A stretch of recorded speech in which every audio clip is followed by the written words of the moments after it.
Yo, yo. Welcome back. Wednesday, third day of the stream. Light day, sports day. Wednesdays are not huge. Hump day. So we got that. That's good. But yeah, no football. This is like the deadest time. But luckily we have the World Series to talk about. And we'll have plenty of NBA, and there's a million stories. We'll go through them all. But I feel like Wednesday's the lightest day we have. So maybe in the future, I want to do a couple of these streams and episodes that can live a little more evergreen on YouTube and stuff, and on the VODs for those who watch on Twitch afterwards, that I just take a premise and roll with it, like that Shaq story that I told on the first stream on Monday, about how in 1995 he dominated Jordan and no one ever talks about it, or just anything. But we'll see what happens. There's plenty to talk about for now with the World Series. Although last night I was playing darts while watching that and the NBA. I play in a darts league, which is fun. I wonder why darts aren't popular.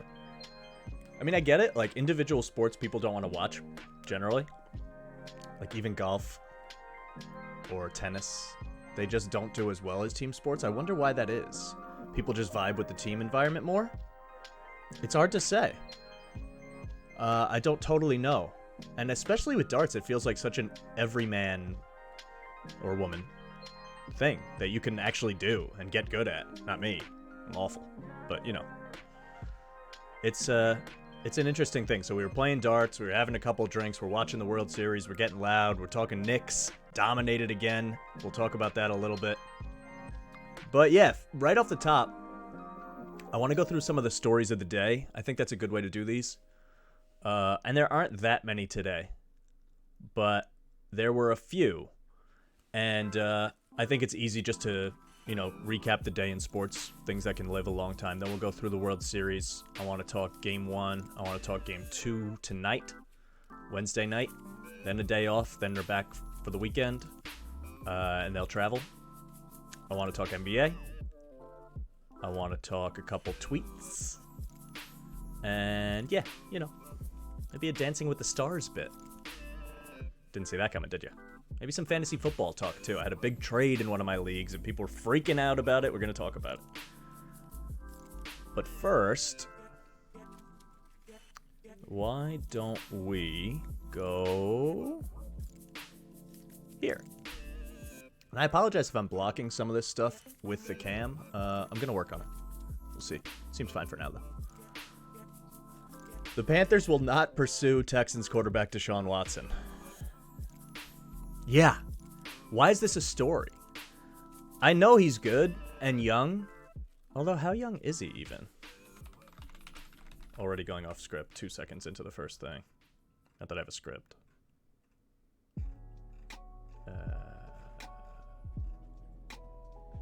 He's 26. You're going to have to pay him. He might be 27, 28 by the time he's playing a full season. I don't know. I get why the Panthers would need him. They don't have a quarterback. Sam Darnold's terrible. We talked all about it on Monday. He's so bad. Road favorite. People bet him. Wild. But yeah, I don't know. I'm giving up a million picks for a guy that also is allegedly not a good guy. I'm not down with that. They said I got 20 cases or something against him, maybe more, and a lot of them got dropped apparently, but so what? There's 20. When there's smoke, there's fire, generally. So we'll see what happens with that, but it's the NFL. They probably won't suspend him very much.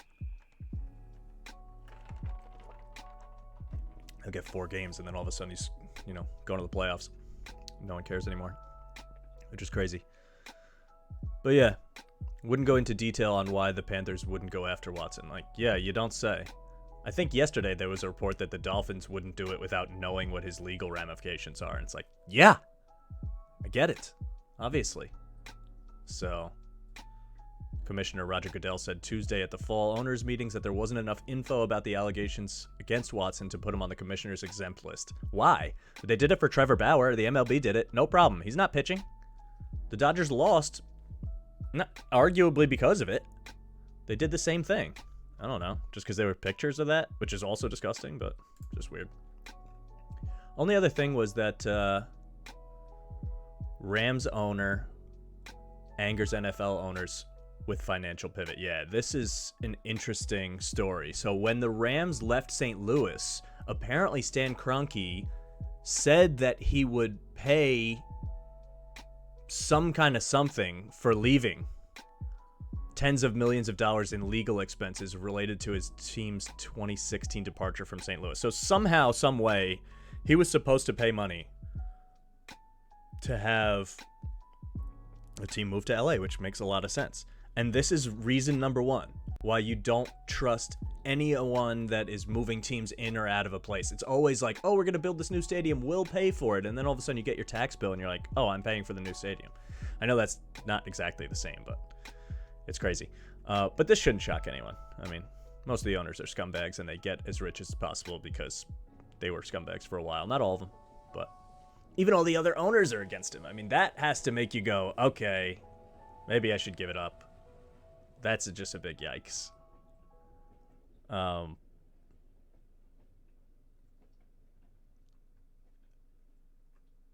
There was something in here. Yeah, over the years, teams have been required to provide 8 years of phone records and emails for discovery, so that everyone knows what the situation was, when they were planning to move, what the money situation was, all that kind of stuff. And they're just like refusing to play ball, it seems.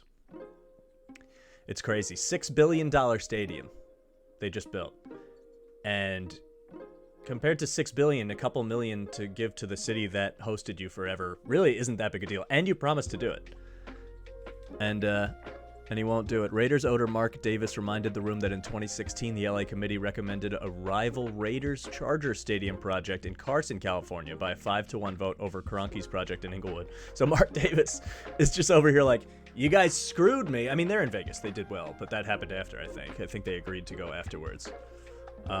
So they get screwed in his point of view, and now this guy doesn't even pay the bill that he had to make the move to LA. Kind of crazy. So we'll see. We'll see what happens. But if the other owners aren't with you, then not a great look. Not a great look. We'll go back to baseball. And Charlie Morton, I don't think there's necessarily there's footage somewhere. We can try to find it. But he took a comebacker off the leg last night. Braves won game 1, which I said would happen.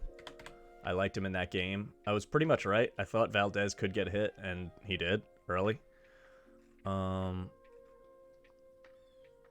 don't know if this is a real X-ray, but maybe. I'm trying to find the video here. Oh, this is the video of when he went down, which is perfect because he broke the leg 2 outs before. Yeah, it says here. Suffered a leg fracture in the second inning.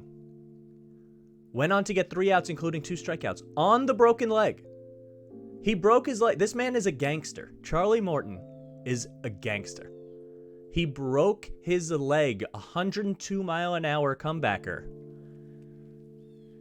The pain that he must have been in that he was just ignoring because he thought it was a bruise, just shake it off, rub some dirt on it, and keep throwing. And then he gets 2 strikeouts. So crazy. Oh, my. I mean, first of all, so unlucky. He was absolutely dealing. I have the box score here. He was dealing. He allowed 1 hit. He had 2 walks, but he also had a broken leg. Yeah, badass. Badass. I saw a tweet yesterday. Who was it? Joel Sherman. So I can't take credit for it, but it was badass. That Jack Youngblood once won a Super Bowl on a broken leg. I think I looked it up. Yeah, I looked it up last night. I wrote this down. 1979 Super Bowl. He played 3 playoff games with a fractured leg. That's just insane. And Youngblood is such a cool name. It's so badass, perfect for that like insane feat of strength and determination. So that was really cool. And then I had to look up Jack Youngblood, and I looked up this picture that I wanted to share with you guys. He put his first name on the jersey. Absolutely unheard of. I don't know what this guy's doing. That's I've never seen that. I have never seen that. So I'm intrigued by this Jack Youngblood. And then I looked up his stats, and they didn't have a ton of defensive stats in the 70s. He played into the 80s, too. He played well. Look at these sack numbers. 16.5, 15, 15, 14.5, 9.5, 7, 18, 11.5, 11.5, 4. Tough year. He was hurt, I guess. Only played 9 games. 10.5 and 9.5. And then retired at 34. What a badass. Jack Youngblood. You learned something new. And then I had this open. Any memers know this. And ironically, I had this open earlier in the day. I'm like, I thought of it last night when I saw Charlie Morton just absolutely dominate. I saw his leg was broken. He gets 2 strikeouts. I'm like, he put the team on his back, though. He did. He really did. And then someone tweeted it today, Bill Barnwell, I think it was, about the Greg Jennings moment because the Packers lose Devontae Adams to COVID protocols, and they play on Thursday, so he's not going to play. And he was saying that the Packers need a receiver to step up like this. But to me, it was Charlie Morton. I'm going to play it. Hopefully there's no terrible language. I put it at 30 seconds. There's some bad language before. But... Dog, I gotta do this shit. I put the team on my fucking back, though. My leg broke. I don't know how the fuck I'm running right now, though. I'll do this shit for Madden. Oh, shit. Darren Sharper. One of the most hardest hitting safeties in the league. But I put the team on my back, dude. The team on my back, though. Fuck it. You can't stop me. Cross the plane. Touchdown. Incredible. Greg Jennings. Greg 49-20, man. Fuck with me. You know, you get it. Classic meme. Classic internet meme. Charlie Morton. Put the team on his back, though. Guy's good. Guy pitched well. Valdez did not pitch well. I'm not impressed when you throw Felipe Valdez out there as a ace in the World Series. You know, he struggled. He gave up homers early, right? Yeah, Soler led off the game with a homer, 3rd pitch of the game, I remember. Austin Riley, who I pined over yesterday, dominated. Soler again. Duvall has power. All the power righties, which makes sense. All the power righties got to, a soft throwing lefty. Not soft. He throws like 92, but yeah, earmuffs is right. Yeah. He just didn't have it, and I just wonder, do they have it? Do they have guys that have it? Because these Braves are playing confident baseball. And that, to me, in baseball, matters more than maybe anything. Hockey, too. But those teams that get on rolls and just start moving and hitting, and it's contagious, and they start to believe that they're going to do it, that's the Braves right now. All these guys, every one of them. Eddie Rosario's hitting he went 2 for 5 yesterday, and his average went down. I know he was hitting 474 going into yesterday's game. I saw the graphic on the TV. He went 2 for 5. His average went down in the postseason. He's smashing the baseball. And tonight they face a righty, Jose Urquidy, but he's fine. He's another young guy who has some talent. But again, he's your second guy. I know McCullers isn't available. They just don't have horses on the mound. They don't have them. They just don't have them. This sounds weird, but I just don't know how they win this series. They can mash. They could win this game 7-6. Maybe, if you trust their bullpen as much as the Braves, which nobody does. So, what's the deal here? They lost one at home. You better win tonight, or you got to go. You have to go to Atlanta, where the crowd is going to be insane in Game 3. It's going to be the weekend. I wonder how they do that, because you'd think you would rather have weekend games. So that's a little weird, because Houston has home field advantage. They're supposed to have the advantage, but I would imagine the weekend crowds are better than the weekday crowds. Maybe I'm making that up, but it seems likely. And so the team without home field advantage gets to play on the weekend. I don't know if it's always that way, but it is this time. And that seems odd to me. But anyway, it's true. So they're going to go back there Friday night. If the Braves are up 2-0 and it's Friday night, that crowd's going to be wild. And the Astros don't have an ace to turn to, Not to say they can't win. It's 1-0. I mean, who knows? It doesn't matter. They do say the series doesn't start till the home team loses, so Series has started, folks. Yeah, I just think they're better. I don't know why they were underdogs. Tough to replace Cole, Verlander, Keuchel, Greinke, and McCullers over the past few years. Yeah, I mean, yeah. But also, like, not for nothing. I mean, that's true, obviously. But Cole was good this year, but also blew it in the playoffs. So even if you had him, I mean, who knows? I'm not disparaging Cole. He's the man. I love the Yankees. But Verlander is just done. So, you know, that wasn't like a GM thing. Keuchel, even if Keuchel was pitching last night, it's the same thing. Soft-throwing lefty.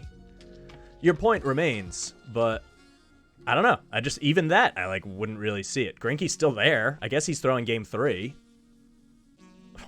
Whatever that's good for. I don't know. I just don't see it. I don't know how they got here. I don't really know how they got here. I thought almost everyone was better than them. And they just beat up on Boston, and, you know, who knows if they would have beat up on the Yankees.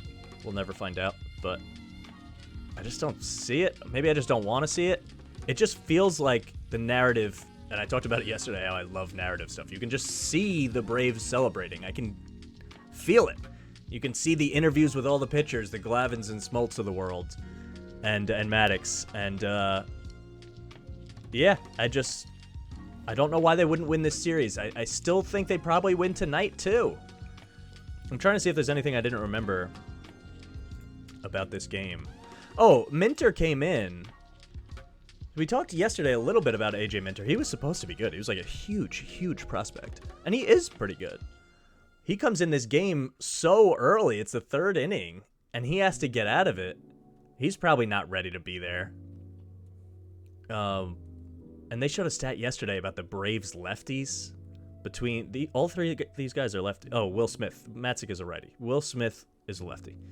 And Minter, Jackson, and Smith have like all 0 ERAs. I mean, Minter gave up a run yesterday, but they've just been dominating, so that's hard. That can turn your lineup around pretty quick.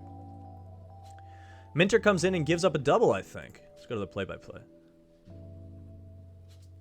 So it's 3-0. Braves scored more, so it's already 5-0 because Duvall homered in the 3rd. Valdez gets taken out. Garcia, good for him, gets 3 outs. Morton gets the out here. He comes back out for the 3rd. It happened in the 2nd. He broke his leg in the 2nd. The man is a gangster. I'm trying to tell you. The man is a gangster.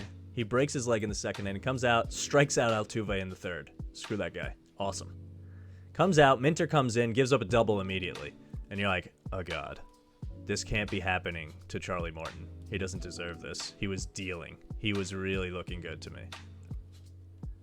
And he gives up the double, and you're like, oh no, Bregman coming up, Yordan Alvarez coming up, and he gets them both. Struck out Alvarez. He had him 0-2, threw 2 balls, and even then I was like, oh God, don't walk him. Struck him out. That's a great job. And then I think he gave up a run in the 4th. He did. He grounded out, double, single, fielder's choice, strikeout, pop-up. But that's a really good job to come in the 3rd inning for a guy that's used to pitching the 7th and get out of that, because you had to face Yordan Alvarez, who was mashing the baseball, and Correa and Tucker and Gurriel and whoever else. So that's scary. Anything other noteworthy? Oh, also, I wish the official scorer would do something different here. I know this used to be the case. When I worked at ESPN, I know the rule was that the official scorer can give the starting pitcher the win, even if he doesn't go 5 innings. Generally, it's a 5-inning rule, but it's not a hard rule. The scorer can give them the win. Run was unearned, yeah. Was it? No, I think it was earned. I don't know if they made any errors. Oh, they did make an error. It must have not been that. Yeah, Minter won. Magic one. But either way, I wish they would have gave Morton the win. Just, I don't know. Why not? It would have been cool. And I don't know if they changed that rule since more openers are being used now. So maybe that's like necessary. I don't know. But yeah, I would have liked to see that. He deserves something. He's going to miss, obviously, the rest of the postseason. But he did his job. They'll pull someone else up. They'll go with more bullpen arms. I mean, everyone's got to be available all the time. Minter's not going to be available tonight, obviously, but he'll be right back in there on Friday because he gets tonight off. He gets tomorrow off. Luke Jackson threw 20. They did tax their bullpen last night, so I guess if there's ever a reason to hop on the Astros, tonight's the night. But no, not as far as I'm concerned. Max Fried is awesome. He is so awesome. I traded for him in our fantasy baseball league. Mashed Potatoes League. Shout out to all the boys. I'd shout out the girls, but we don't have any. Max Fried, my fantasy keeper. I loved him last year. He came in. Look at this guy. Why does no one talk about this guy? I'm going to throw out these first 2 years because actually the first year he pitched, he's always been good. He came up. He's already been in the league 5 years. That's wild. That is really wild. Should have been unearned. Oh, Dansby booted a routine grounder. I don't even remember that, but yeah. Then, yeah. Good for Minter, then. I just love Fried. I just think he's so good. And maybe I'm falling into the lefty trap, right? They do have some hard-hitting righties, although you neutralize Alvarez a little bit. We looked that up yesterday, although he hits pretty well against lefties. Jose Siri in the lineup. Hopefully you guys can see this. Yeah. Why? Just as many righties as you can possibly get in the lineup, I guess. But still, and Brantley's not an issue because he hits everybody. But you're not going to win that game. Eddie Rosario moves up to the leadoff spot. I like that. Because you get the double lefty and then Albie. So you get 3 lefties facing Urquidy in the first inning. If nothing else, you can dominate the first inning maybe. And I kind of think that might happen. It might be a replay of last night. I don't know. Like I said, the bullpen thing is good for the Astros, but I don't know. I think they could jump on him early with these 3 lefties right here. The first 3 batters of the game will be pretty big because if he gets out of that and then he can go to the righties and just avoid a homer to Jock, he might be right through. But anyway, go back to Fried. Yeah, I mean, even this year he pitched 9 games. He was a lot out of the bullpen, but he wasn't even bad as a kid. He comes in here, goes 1-4. The team wasn't that good, but he has a sub-3 ERA. His whip was high. So he was obviously getting some favorable stuff here. What is his fielding independent? 3.66, yeah. So, I mean, he pitched way above his head, but still. And then, he takes a natural regression here, but actually his fielding independent is better than his ERA. So, you go somewhere in the middle for that. And fielding independent is just what your ERA should be relative to the average fielding and ballpark and stuff like that. That might be ERA plus, actually, is for the ballpark, yeah.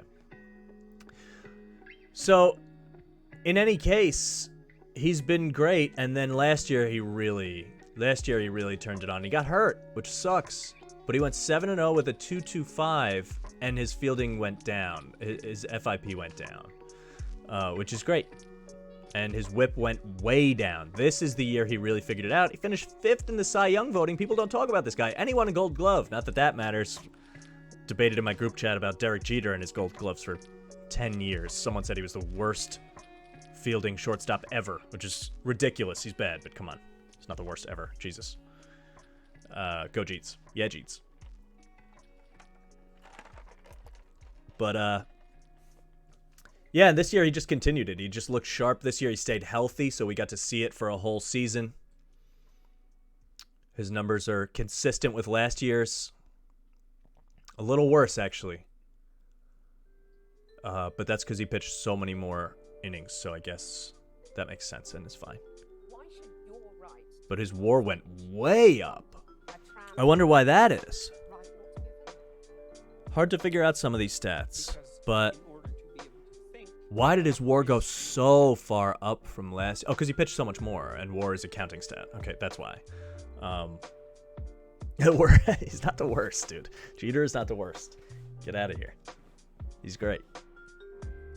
He's probably better than Gleyber Torres at shortstop. which is so sad. It's not true, but it's closer than it should be. Yeah. So basically, he pitched twice as much, right? How many innings? He pitched 3 times as much. So his WAR was actually better last year, if you think about it, because if you times this by 3, which is not exactly how it works, but he would have had a 9 WAR. That's how dominant he was last year. And he was about half that this year, which is still great because he did pitch the morning. So anyway, the point is, he's nasty. Let's look at his splits for this season. See how he does against righties and lefties. See how he does away. Actually, did he pitch against Houston this year? Should have it here somewhere. Knowing how to navigate Baseball Reference is a skill that I would like to hone even better than I do. Why am I not, Oh, so he didn't. I guess he didn't. Or it doesn't list Interleague? Why does it have Interleague separately, but doesn't have the actual teams? Oh, no, the Rays are on here. So he just must have not faced Houston this year. Which is fine, I guess. Makes sense. Yeah. Let's go back. Splits career. Has he ever faced Houston?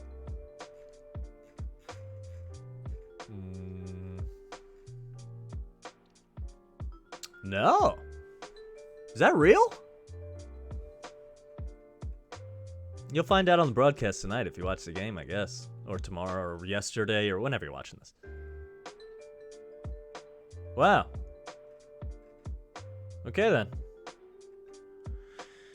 First game against Houston, I guess.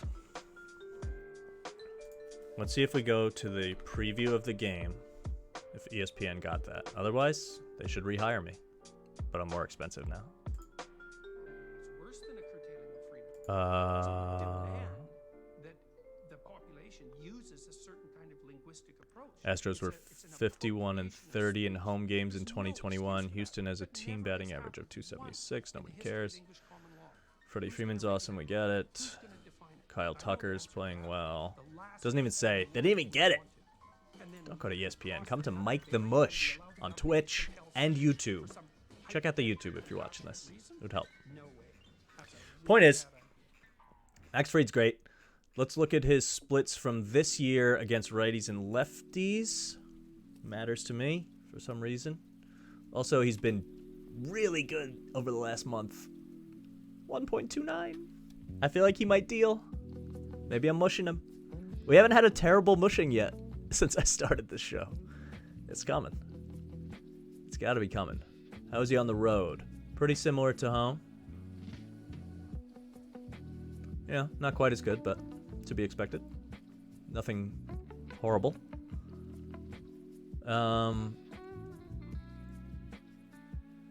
Strikeouts. Oh, per win. Who cares about that? Yeah, he's been great. He has been dominant since August, dude. Look at that. 1.36 ERA in August, 1.54 ERA in September, October. That's wild. Woo! Wild thing. Ricky Vaughn. Guy did a lot of drugs in real life. Probably in the movie, too, if we're being honest. If we got a backstory of Ricky Vaughn, that would be a movie to remake. Woo! Imagine. Major League 4, back to the minors was already a thing. Major League 4, back to the Little League. Back to the T-ball box. I don't know. He's good. The point is he's good. And I really like... Why am I not seeing the righty-lefty stats? Here they are. Fine, no problem. No problem. And then the lineup... They have good righties. They do. But they also have really good lefties, which he can neutralize. Is he better? He's better against righties. Wow. Wow. 223 batting average compared to 240. I mean, it's not that significant, but the OPS is almost 100 points higher for left-handed batters than righties. Bizarre. So he's a reverse guy like Yordan Alvarez was that we looked up yesterday, which who knows how that'll go in the lefty-lefty matchup, but... Yeah, I think he could just deal. I really do. And then, let's look at the other side. I can't spell his name. Just give me a break.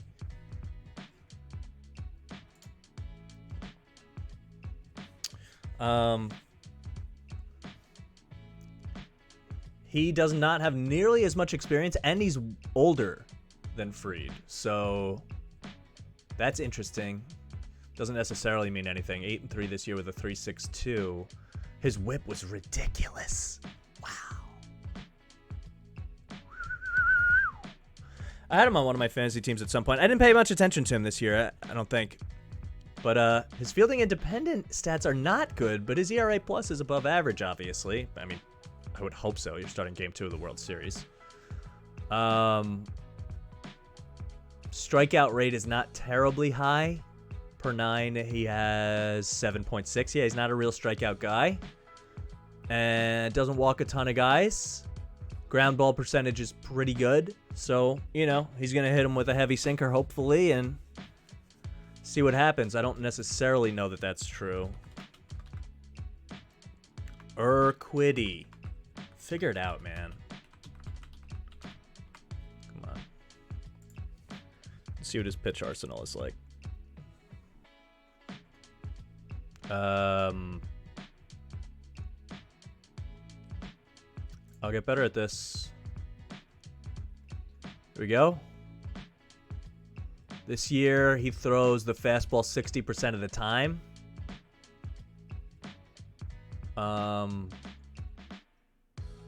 Why are there two from this year? Oh, because you pitched in the minors. There's 2 MLB ones too. I guess 2 different stints. That's interesting that they split that out. This is what you really want to see. Yeah, he's throwing the fastball a lot. Throws 93, tops out at 93. And then he's throwing the slider. He mixed in the changeup. Curveball, you don't have to worry about that much. Way down this year, look at that. He used to throw at 12%, now 5%. That must be intentional, I guess. I wonder if the curveball gets crushed. If you see him throw a hanging curveball tonight and it gets mashed by Jock Peterson, you know who he told you first. Spread the word. Yeah, let's look up Max Fried here. Just for the hell of it.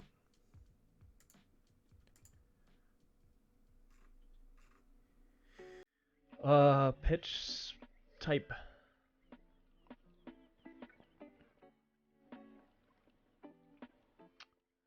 He's going to throw way fewer fastballs. Way fewer. Way fewer. He used to a lot more. Look at that. Got confident in his off-speed stuff. It's been going down every year, and he's been getting better and better pretty much. Especially last year, he made the real change. Now it's pretty consistent. He threw 94 this year. Throws harder than Urquidy does. Wipeout slider. He throws the curve a lot. The slider and the curve. You don't see a lot of guys have like 25% on each of those pitches, and he never really throws the changeup anymore. He used to, and he kind of has completely abandoned it this year. He'll mix it in a couple times a game, I guess. But look at this. The slider goes just as fast as the fastball, pretty much. 94% and 94 miles an hour and 93.4. And the changeup just like it still goes 85. I think that's probably why. That's fine, I guess. 9 mile an hour difference. I don't know. He bended it though. So that's interesting. Oh, sinker curve.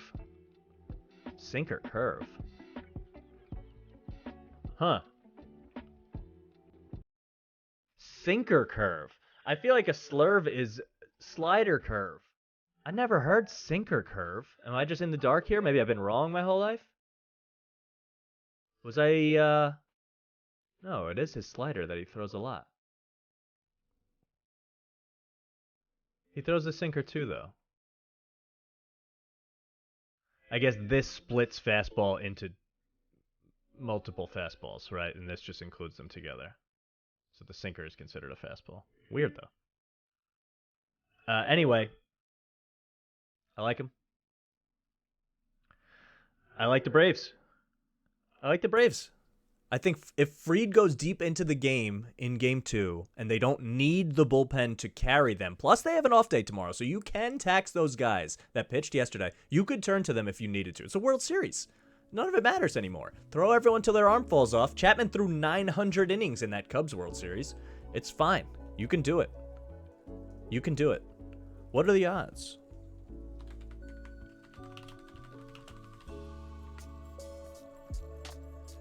Vegas. Yeah, it's a good website. Vegas Insider. I'm a fan. But I don't want this. I want the game. Almost dead even. You can still bet the Braves at plus odds, and I just don't understand it. I don't understand it. Hammer it. Why aren't they favorites? If it's because of the bullpen, fine. If that's your argument, then fine. But I don't understand what else there is. Atlanta's lineup's hitting better. Houston can just pile on 10 runs. I get it. But Fried is really good. I don't think they're just going to mash him. And if Urquidy gets hit for 5 runs in the first 3 innings, I'm not going to be shocked. I said the same thing about Valdez yesterday, and it happened. And I don't know. Over, under, I'd even hammer the over just because I think Atlanta's going to hit. And if Houston wants to compete, they're going to have to hit also. And they might just not compete. So I definitely like Atlanta at positive odds. That's just... like, who's betting Houston so hard that this doesn't flip? Maybe there's not a lot of action on the game in general. I don't know. I like Atlanta, though. I don't know if there was anything else I wanted to say about this. Can look at the lineups, but Rosario leading off is interesting. I said that. I like that. And then Riley behind the 3 lefties is like, if 2 of those lefties gets on, you have to face Riley. I don't care that it's righty. And then you have to face Soler, and then you get another lefty in Jock. And Duvall has crazy power. Darno's been terrible, and Dansby is what he is. He's, you're hoping for the second leadoff guy there. But yeah, I don't know. I'm scared. I flipped a week ago. I wasn't scared of this Braves lineup. Now I'm like, well, every one of them is hot. What are you gonna do? And I hate the Astros. So yeah, it's interesting. That's pretty much all I got on baseball, I think, for now. We'll learn more, and we'll do more tomorrow. Although it's an off day, we'll touch on whatever happened today. So stay tuned for that. But, yeah. I want to talk a little bit about basketball. Couple reasons. One, I love Kemba Walker. My favorite player in the NBA for sure. Now he's a Knick, so it's no doubt about it. One of my favorite basketball players ever. Probably number 2 behind Shaq. And I don't know. I don't want to say you could close that gap, but if the Knicks win a championship someday and Kemba's on the roster, you never know. Point is, we're both from New York. We both went to UConn at the same time. We both graduated at the same time. Won a national championship while I was there. I took time off school to go to the national championship in Houston. We got dirt cheap tickets for being students. It was the best time. I went with a couple of my friends. Shout out to my roommate Sachin, who came with me, my friend Alyssa, and we had a blast. We got a shitty motel, and we just went to both games, hung out at downtown bars in Houston. We were right around the corner from, at the time it was Reliant Stadium, who knows what it is, but it's in the football stadium. It was the coolest. Anyway, point is, when Kemba signed with the Knicks, I was like, oh, this is it. This was everything for me, and last night was the game I was waiting for. I'm also waiting for him to have an actually big night. He will.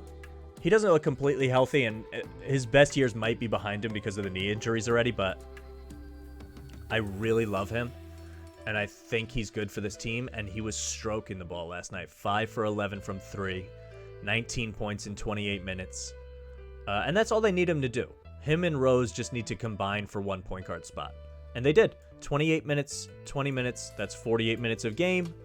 There will always be one of them on the court. You don't need a third point guard to do anything, and if you absolutely do, Quickly is fine.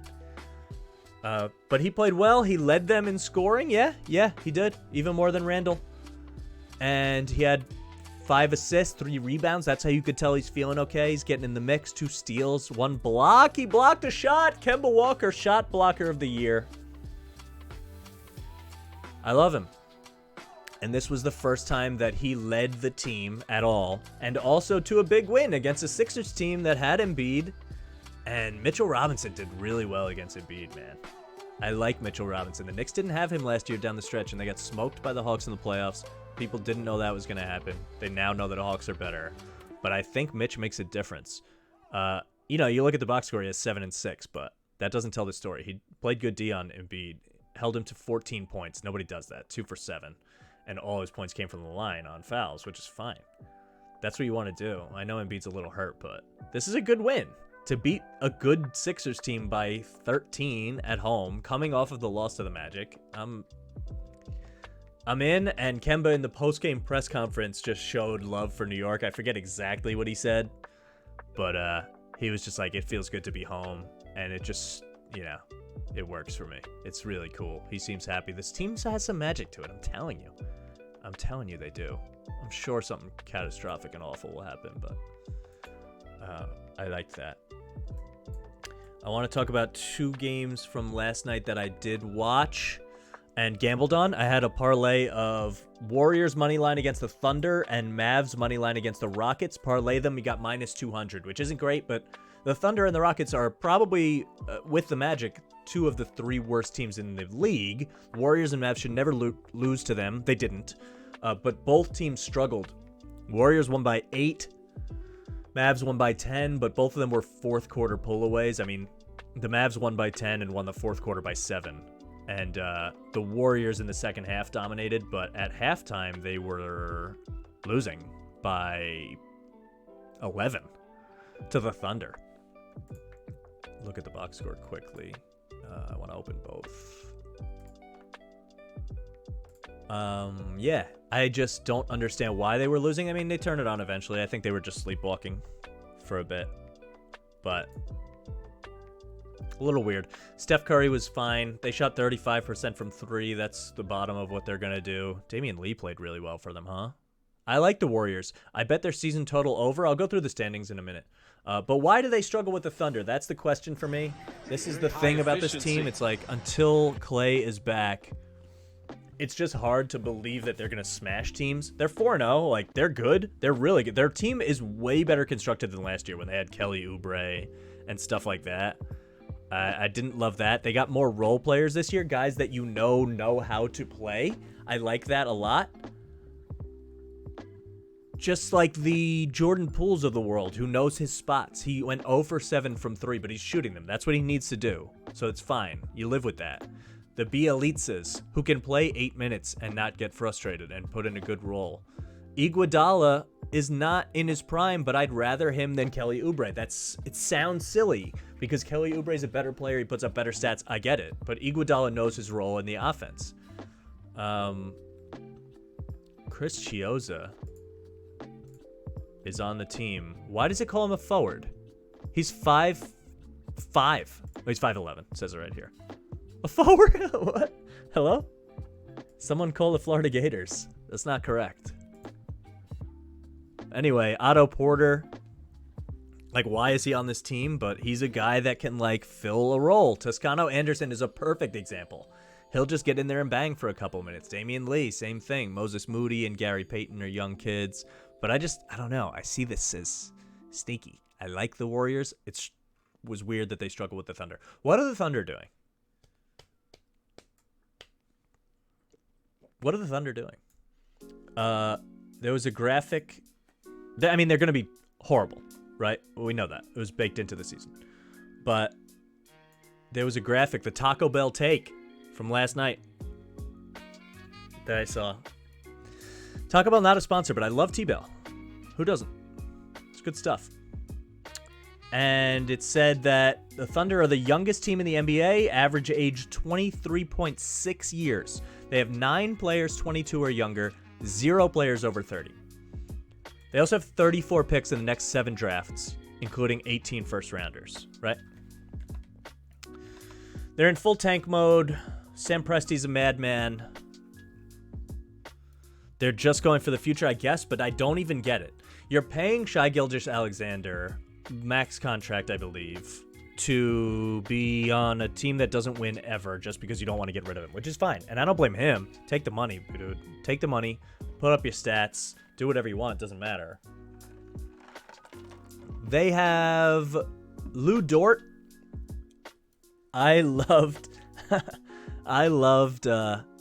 Lou Dort in college, Arizona State. I don't know why he went undrafted. He's pretty good. He's a role player. But if he's your second best player on the whole roster, you got big problems. Big.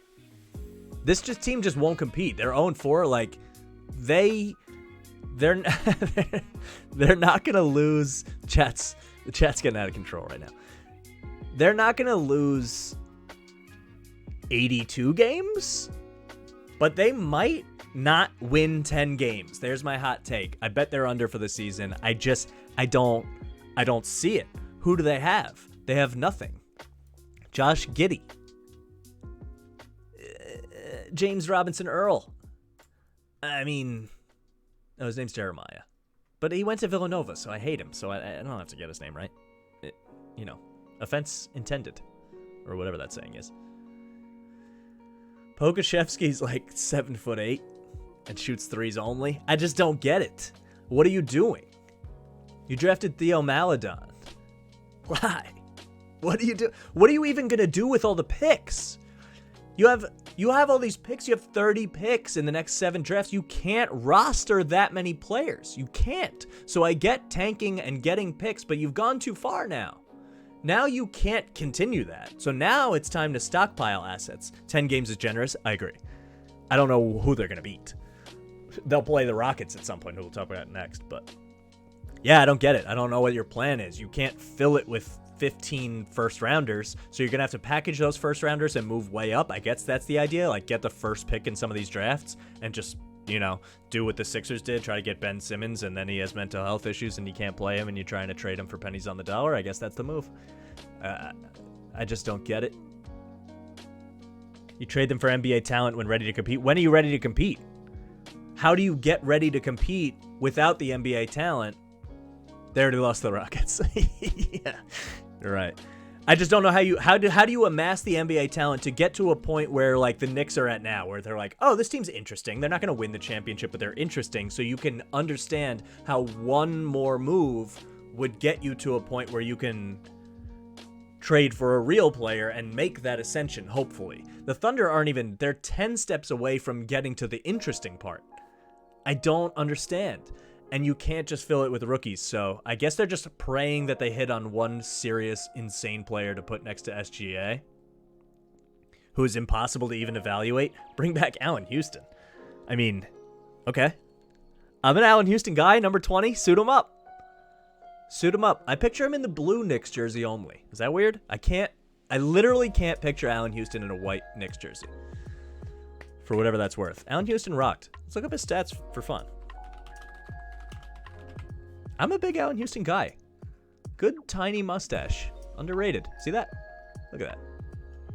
It's good. Went to Tennessee. He's a volunteer, which means he's a good guy. He scored 20 points per game twice. In my head, he was better than that, but he would be better now. He would be better now. He shot threes really well. Look at this. 40% three-point shooter. But they just didn't shoot volume threes back then.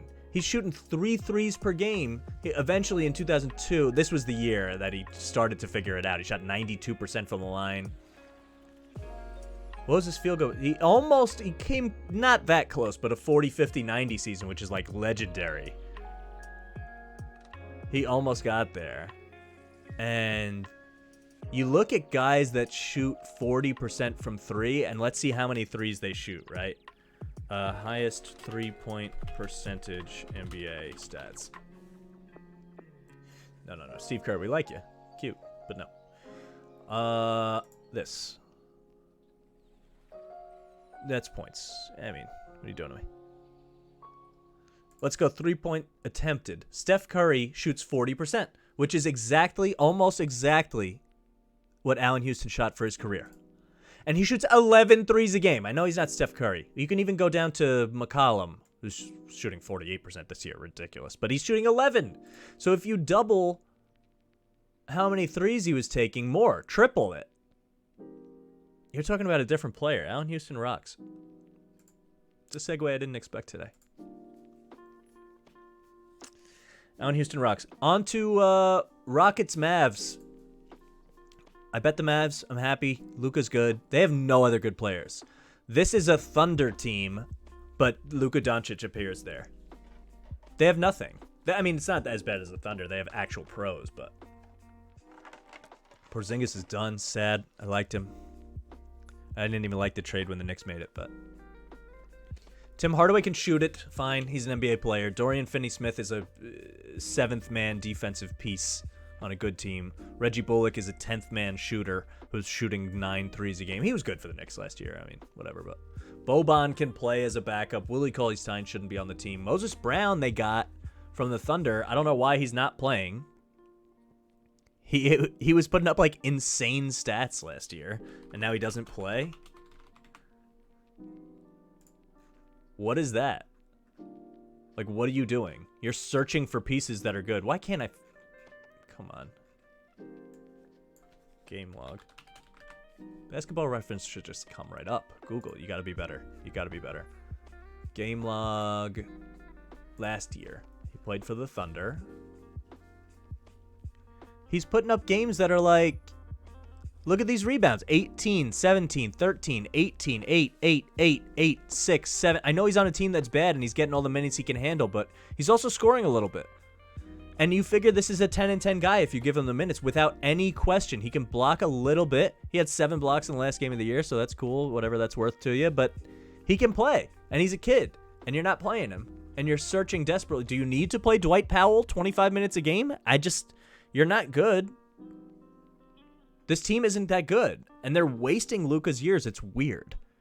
Anyway, they beat the Rockets, who have nobody. Christian Wood is really good, but Kevin Porter Jr. is a kid. I didn't love the green pick in the draft. Daniel Tice is playing for them. Kenyon Martin Jr. His dad has a tattoo of a kiss on his neck, although I think he got it covered up, actually. Yeah. Sengun I like. Low post rookie. Rare. DJ Augustine is in the NBA. If you had that on your Who's in the NBA bingo card. Bingo. My grandma would like that joke. She loves bingo. Yeah, I don't know. Eric Gordon's still playing on this team. He must be dying. He's just shooting 1,000 threes a day to get out, to just get traded to anyone that's good. He could be a good piece for a team. I like that. Anyway, these teams all confuse me. Who else played last night? The Lakers played. They won in overtime. LeBron got hurt. I don't think he's playing tonight. Davis also hurt a little bit. Shocker. Davis dominated. The Spurs are weird, but Russell Westbrook played really well for them, which you needed to see. Although, while it sparks a little bit of confidence, it does make you wonder, like, is he able to play with LeBron and AD? Because as soon as LeBron went out of the game, Russ went apeshit and can handle the ball and do whatever he wants. I like Westbrook. I still think this Lakers thing can work, but they got a lot of shit to figure out. And it wouldn't shock me if some of these guys aren't really either getting real minutes later in the season or get traded. Like DeAndre Jordan can't be playing ever. I know they need a big to bang down there, but you need to be playing Davis at the center. I don't care what he wants. He has to be to make any of this work. Malik Monk needs to shoot the ball well. Otherwise, he'll be out the door. Melo will get minutes. Dwight will get backup minutes. Rondo, who knows? Austin Reeves can't be playing for you if you're a championship team. Avery Bradley needs to be the defensive stopper, but the Spurs are weird. But if you can beat the Spurs at home with Popovich coaching, I guess that's good. So, some quick stuff. I want to go through the standings very quickly. We're not going to do a whole thing. Also, Jokic got hurt last night. What's the deal with him? I want to go to Twitter quickly to see. Twitter. Nicola. Think it comes up with Tesla or Jokic? Jokic. It knows me. Good. Need collision. Nothing structurally wrong, I'm told. Expect him to be questionable. He's fine. Okay. Bulls. Are the Bulls good? They have 3 guards. The DeRozan, Levine ball thing won't work come playoff time, but they could be fun to watch. Nothing really stands out here. We'll go through one of the days that are light. We'll go through all my season-long bets. I don't want to do that now, but I have a few of them. You'll hear them naturally. Cavs over. That's one of them that I have. Magic under. Warriors look good, but they played no one as far as I know. The Mavs, pretenders, T-Wolves shouldn't be here. It's too early to do any of this. We'll revisit it in a week or 2. Pelicans are awful. Zion's hurt. I have a whole lot to say about Zion, but we'll do that another day. What I wanted to touch on was that Tonight, I have a parlay. Could we get the first mushing of the year? I have the Hornets, Hawks, and Suns. Hornets play the Magic. You know I hate the Magic. I've said it a million times. The Hawks play the Pelicans. No Zion. Again, I just touched on that. And the Suns play the Kings. So, should be pretty simple. We'll see tomorrow if I mushed myself or if that's winnable. Quick note. Knicks legend Iman Shumpert got a 40 out of 40 on Dancing with the Stars, which apparently is good. We're gonna go full screen for this. Thank you, Mom, for telling me this. I called her up. I had to know. LeBron tweeted about it. I love Iman Shumpert, former Knick, good defender, underrated. One of the better perimeter defenders I've watched in the past couple decades, honestly. He's really good. Or he was. I don't know if that's a hot take, but I love Shump. And that team was cool when they had them. Knicks tape. Landry Fields. But yeah, 40 out of 40 on Dancing with the Stars. Apparently that's good. I had to call my mom to find out. My parents watch it. According to my mom, he started off not so great because, and I quote, it's hard for tall guys with a short partner. So, he's a big guy. He's like 6'3", 6'4". And he had the contemporary dance category. Apparently that helped him out. I took notes when my mom was talking. I was paying attention. Mom, if you're watching this, thank you. So that's the Dancing with the Stars segment, which we'll obviously come back to very often. UFC 267 Saturday. I want to do a preview of that on Friday. So maybe between that and football, Friday might be a little longer. I don't know. But I love UFC. I love boxing. I'm into it. So anytime I could talk about that, I probably will. Some big fights. Jan Blachowicz versus Glover Teixeira is a big one. Light heavyweight belt on the line. Peter Yan versus Corey Sandhagen. Islam Makhachev versus Dan Hooker. A lot of fights that might not jump off the page for casual fans. But I assure you, if you like combat sports or fighting or UFC or whatever and follow it, you're going to get a lot of interesting matchups this week. It's a pay-per-view, but something tells me you'll be able to find it if you need to. So, last thing, fantasy football trade I had this week. This is a league that, it's an open conversation, right? Because it's a league that doesn't trade draft picks in the season. It's a keeper league. I only play in keeper leagues. But we don't trade draft picks during the season because we don't like, or I at least don't like, and the league ratified it with a vote, that you could just give up a second round pick for a super big talent and then just move on. It's not really for me. It just becomes an arms race of who's willing to give up next year to compete this year, so we don't do it. But we trade players, which ends up giving you this thing where you're only searching for players with big keeper value at the trade deadline. So here's what happened. I traded Michael Thomas, Christian Kirk, Devin Singletary, and Henry Ruggs. Michael Thomas and Henry Ruggs have very good keeper value for what it's worth. They're late rounds. Doesn't matter. For Devontae Adams, Stephon Diggs, and Chase Edmonds. Which, to anyone who plays fantasy football, goes, oh, I'd rather have Adams, Diggs, and Edmonds. They're the better players. Yes, same, and I accepted the trade quickly. But the trade did go through because, the guy's 0-7 this year that did the trade. He's looking for keeper value for the future. He can't keep Adams, and he can't keep Diggs. Edmonds isn't that good. He's a little better than Singletary, maybe. They're pretty comparable. So if you look at it as Thomas, Kirk, and Ruggs for Adams and Diggs, and you can keep Thomas and Ruggs, I guess. But my major point here is not that, and you can comment if you'd like that I robbed him, which depends how you look at it, I guess.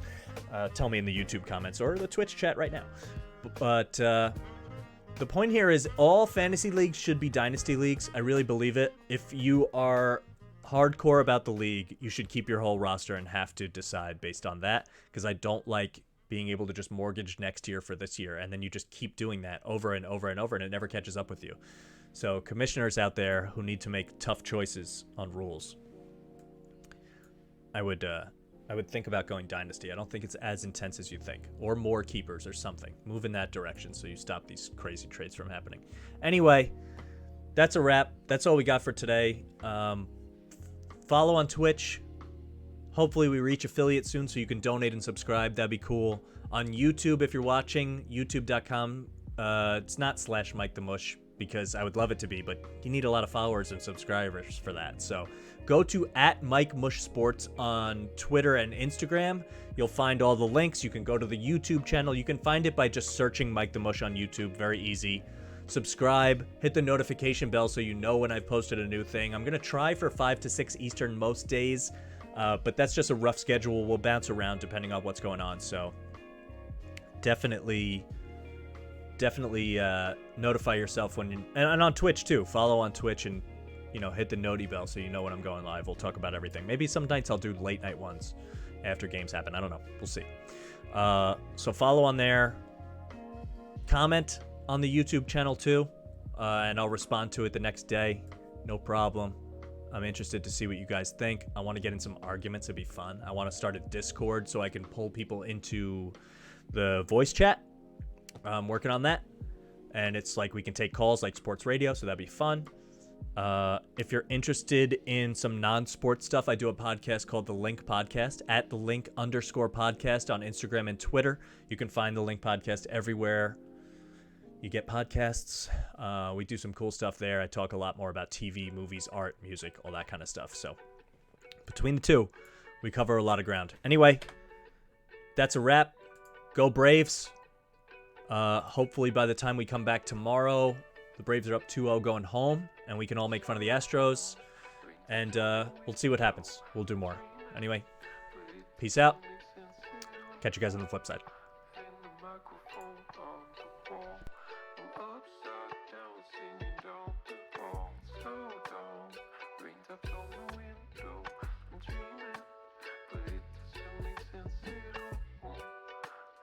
Microphone on the wall. I'm upside